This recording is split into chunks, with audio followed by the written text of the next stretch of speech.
Hello again, I am Blunty, and I have many hours in Monster Hunter Rise. I started playing on the Switch, I also play it on PC. I'm going to be playing on Xbox and probably PlayStation 5 as well, upon which this, one of my most favourite games of all time, is about to launch and expose itself to a whole new range of players who may not have even played Monster Hunter at all before. So I thought and hoped that it might be useful for me to share some hints and tips for new players coming across, or indeed players who haven't played since World, because, well, Switch and PC maybe aren't their platforms of choice, etc. So there'll be two videos along these lines. This one is more of the newbie focused one. If you're coming to Monster Hunter for the first time and you want some handy tips to know about before you go in, or indeed you've been away from Monster Hunter for so long, it might be useful to have a little refresher, a little reminder that some of this stuff is sitting there. And the next video will be a little more focused on more recent World refugees who played Monster Hunter World when it comes out, or perhaps still are playing Monster Hunter World, and hopefully that video will make the transition to Rise and the changes it makes a little more gentle and easy and intuitive for them. But with that, let's start digging into it. Talk to everybody, even NPCs who don't have little speech bubbles above them, both humanoid and animals, not just because there's an achievement for doing this, which, no spoilers, but that's a little more difficult than it sounds, finding everybody to have a chat with them, but mainly speak to everybody because there's a lot of side quests, side missions, and full-on hunts that unlock, and only unlock, by doing this. Several of these NPC quest chains unlock very important game mechanics that you really do not want to be sleeping on. You want to unlock these as quickly and as early as possible because they make a massive difference to your progress. Things like unlocking special food items for powerful buffs, or extra submarines for the auto farming mechanics. Other ones unlock secret crafting recipes for some super fun, super cool looking and very unique weapons. And I know it will seem tedious to some of you, people who do not habitually and compulsively talk to NPCs in RPG games out of habit. Ali, my friend, are you listening? I'm staring right at you as I'm saying this.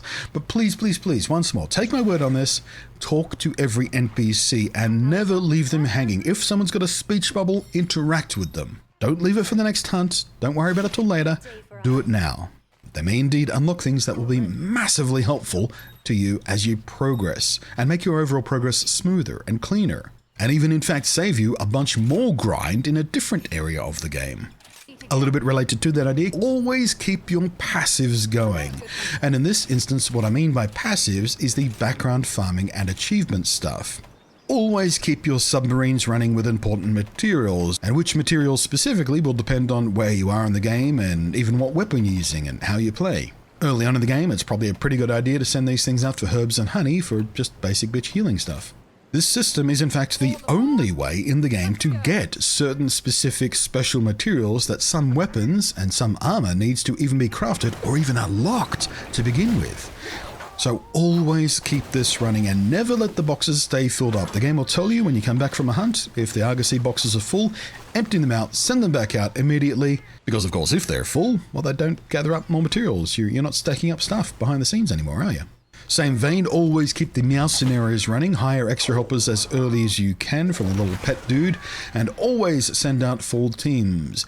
Less vital than the submarine farms as far as these materials go, but still an extremely useful source of certain materials.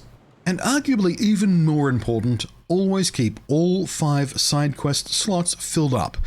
Almost all of these tasks are super easy to just get done without even thinking about them, because most of them are just things you ordinarily do in a hunt. Like collecting spearbirds, or breaking monster parts, hunting or capturing, gathering basic items and helpers. Seriously, you'll accidentally complete 2 or 3 of these a hunt pretty easily without even thinking about it. And the important part about doing these, almost all of these little side quests reward with armor spheres, a vital upgrade component. Always keep all 5 of your side quests active. Make it a habit to check these at the start of every hunt. You'll be amazed how quickly you burn through them and stack up tons of useful extra rewards. Market sales. Every once in a while, the market dude over there and his little cat buddy will animate differently. The cat plays a little pot lid like a drum to attract your attention. This tells you there's a sale going on. And when that happens, you can play a little lottery for some extra useful items, or even special room decoration collectibles. And yes, there's an achievement for this as well. But rather more importantly, everything in the shop itself is heavily discounted when this happens. So save your mass purchases until this happens. Bulk buy unimportant stuff. Good time to top up on your potions if you're running low, or your traps and tranks. It's especially useful for ranged weapon players, for fast and cheap restocks of your preferred special ammo and coating types. The next tip is not Rise specific, but a standard Monster Hunter tip that newbies often sleep on. Eat before every single hunt. One of the NPCs even constantly reminds you about this as you select a hunt. Don't forget to eat, she'll call out. And regardless of what you order for specific buffs, every meal gives you a significant base level boost to your health bar and to your stamina bar. And even if you don't care about the bonus buffs, hunting without eating is just asking to be domed hard. Because just having a meal can literally mean the difference between being one-shot and surviving certain attacks. While we're on the subject of basic HP and stamina boosting, do take the time to collect at least a few spirit birds on your way to the monster. Each one is only a small buff to one of 3 stats, HP, stamina and defense, but they do add up rather quickly, and again it can often mean the difference between surviving and being one hit, or at least combo KO'd.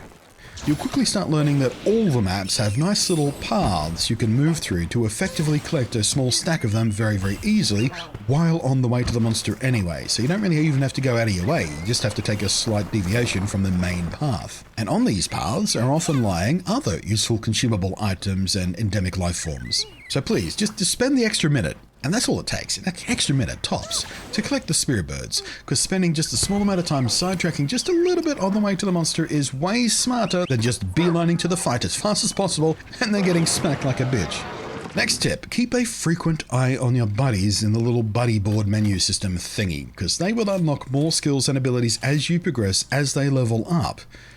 Make sure you're checking up on not just their own armor and equipment, but also the skills you've got assigned and the special weaponry you've got equipped. Your hunting buddies are way more powerful than you may give them credit for, and being mindful about this stuff can be amazingly powerful, surprisingly so in fact. So have a dig through the system and make sure you're checking up on it every 4 or 5 hunts or so. Speaking of every 4 or 5 hunts or so, every 5 hunts you want to go down to the little area where Furain is, where the bunny helper is. There's a big tree there. If you climb that tree, and you can do so by wirebugging up the front of it or climbing around the back of it where there's a bunch of vines if you're no good at wirebugging yet, up the top there is a nest. Every 5 hunts, this nest will be full of useful items. They're kind of rando, sometimes they'll be more awesome than other times. You can check this nest at any time, but if you leave it 5 hunts between checking, it will have the best items in it. What's a really easy way to keep track of how many hunts you've been on? Well, every 5 hunts or so, you'll be called to this area for buddy tickets anyway. Because every 5 hunts you take your buddies with you, this little guy over here will go, hey, thanks for taking buddies with you, here's some buddy tickets, which are useful for buddy items and things like that, armor and stuff. But he does that every 5 hunts, so you know when you come down here to get those tickets, also climb the tree, get the stuff from the nest. I guess that'll do for now. I have more vids in this vein coming along, including one specifically to help refugees coming in from Monster Hunter World for the first time, so sub, bell, comment, and check the Rise playlist for a whole bunch of other more hopefully useful and interesting stuff about this game that I just adore. Meanwhile, thanks for watching, and thank you as always to the patrons scrolling up above there. I am Blunty, and I'll catch you next time.